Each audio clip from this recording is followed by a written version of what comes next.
Тал нутгийн салхи нүүдэлчдийн соёл эрхчлөлөө гэрхмэлсэн сэтгэлгээ. Монгол Казахстан хоёр улс газар зүйн хувьд алслагдсан мэт боловч түүх, уламжлал, соёлоороо гүн бат холбоотой ойр ард түмэн. Монгол Улсын ерөнхийлөгч Казахстан улсад хийсэн төрийн альчлалч энэ гүн холбооны илэрхийлэл болж цаашдын ирээдүйг хамтдаа зурглалаа. Монгол Казак ард түмэн хоёул нүүдэлчин соёл иргэншлийн үргэлжлэл, мориунлог, мал аж ахуй, байгальтайгаа зохицон амьдрах ухаан биднийг ижилсүүлдэг. Түүхийн шар хуудас хэдэн мянгаар эргэж Евразийн удам тал нутагт нүүдэлчид харилцан ойлголцож, соёл занзаншлаа баяжуулан солилцож ирсэн уламжлалтай. Энэ холбоо өнөөдөр ч хадгалагдсан байгааг Монгол Улсын ерөнхийлөгч Ухнаагийн хөрсөхийн төрийн альчлал илтгэж байлаа. Монгол Улсын ерөнхийлөгчийн Казахстан улсад хийсэн төрийн альчлалд хүн аль биесний уулзалт төдий бас 3 дахь хөршийн дотн харилцааг баттгсан онцгой үйл явдал байсан. Хоёр улсын төрийн тэргүүнүүд харилцан хүндэтгэл, бат итгэлцэл дээр суурилсан хамтын ажиллагааг улам гүнзгийрүүлэхээ илэрхийлсэн нь эдийн засгийн утгаарч баталгааж байна. Эрхэм ерөнхийлөгчөө энд хүрэлцэн ирсэн эрхэм хүндэт хэвлэлийн төлөөлөгчдөө Казах хамт найзраа хоёр улсын төрийн тэргүүн нар 2 жил хүрэхгүй memleket başları ilk kez az vakit içinde özara memleketlik safar жасау, Mongolia Kazakistan arasında karım-katlaslar ve ынтымақтастық одан әрі кеңейтуге деген ұмтылыс айқын көрінісі болды. Монгол Улсын төрийн тэргүүний энэхүү төрийн ажил нь Mongolia memleket başçısının memleketlik safarı көшпелі өркениетті тарихи құндылықтарды байланысты екі халқымыз арасындағы бауырластық, татулық нығайтып, екі ел арасында қарым-қатынас тарихында жаңа бет бірге ашқанымызға қуаныштымын.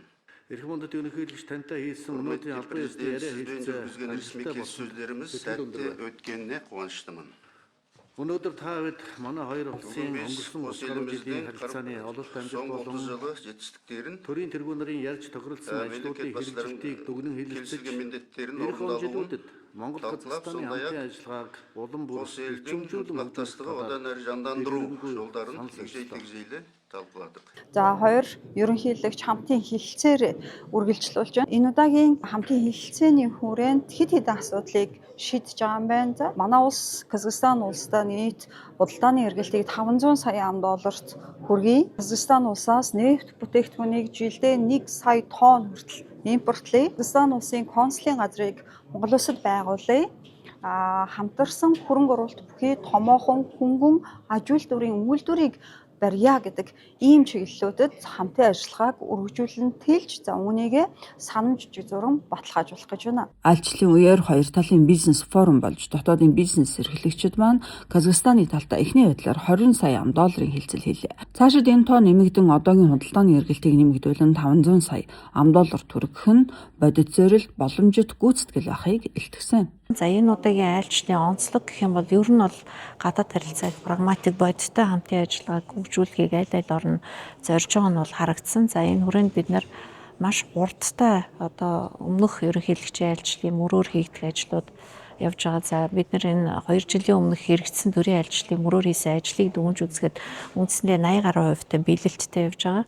За энэ удаагийн айлчлалаар олон баримт бичиг зурна гэдэг нь өөрөө хоёр талд одоо эрх зүйн орчноо нэмж бүрдүүлэх юм хэрэгцээ шаардлага бол өсөж байна. За энэ хүрээндээ бид нэр дахиад одоо манай дотоод бодлогоо үргэлжлүүлэх, за мөн одоо бизнесийн таатай орчныг бүрдүүлэх, за цаашлаад шинжлэх ухаан, түүх, соёл, урлаг тийм ээ.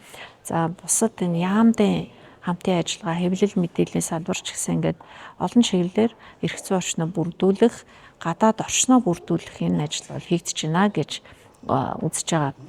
Ер нь бол яг баялагын сан эднийг бол бас нэлээд сайн үнэлэгдэж явж байгаа. Түүнээс гадна энэ Астанагийн олон улсын санхүүгийн төв гэж байгаа. Энэ санхүүгийн төв дээр бол 4210 одоо хөрөнгө оруулалтын сан олон улсын банкуд яг Британий эрх зүйн орчинд үйлчлэл ажилладаг. Бид нар бас энэ талаас суралцах зүйл байгаа. Энд бол хөрөнгөний одоо хөрөнгө оруулалт ашигтай төслийг санхүүжүүлэх юм хөрөнгө оруулалтын боломж их өндөр байна. Тийм учраас энэ эдгээр одоо хөрөнгө оруулалтын сан финтек компаниуд, банкуд, гадны хөрөнгө оруулалтын банкуд Монгол улсад бас үйл ажиллагаа явуулах ийм өргөн боломж байгаа. За энэ баялагын сантай бас манайх хамтын ажиллагааны сан бичиг байгуулж байгаа юм гэлээ. Тэгэхээр баялагын сангийн хувьд бас эднийтэй баялагын сангийн туршлагыг Монгол улсад нэвтрүүлэх боломжууд бас давхар нэгдэж байгаа маа гэж ингэж харагдаж байна. За манай хоёр орны хувьд бол одоо эдийн засгийн чиглэлээр хамтран ажиллах маш болцоотой гэж үзэж байгаа. Өнөөдрийн байдлаар бол одоо хоёр улсын хоорондын эдийн засгийн эргэлтний 135 сая Америк долларын хүрээнд байна. Цаашдаа бидний энэ хэмжээг одоо 5 дахин нэмэгдүүлэхэд гол одоо асуудал бол тээвэр логистикийн асуудал байгаа. За мөн одоо агарын тээврийн асуудал байна. 6 сарын багтаагаад бид нар одоо хоёр улсын хооронд агарын тээврийн нислэгийг шинээр эхлүүлэх гэж байна. Цаашдаа энэ логистикийн чиглэл дээр хоёр улсын засгийн газар хоорондын комисс хамтран ажиллаж энэ асуудал дээр төв шийдэл гаргах шаардлагатай байна. Ер нь хамтран ажиллах боломжтой хамгийн том салбар бол хөдөө аж ахуйн салбар байна.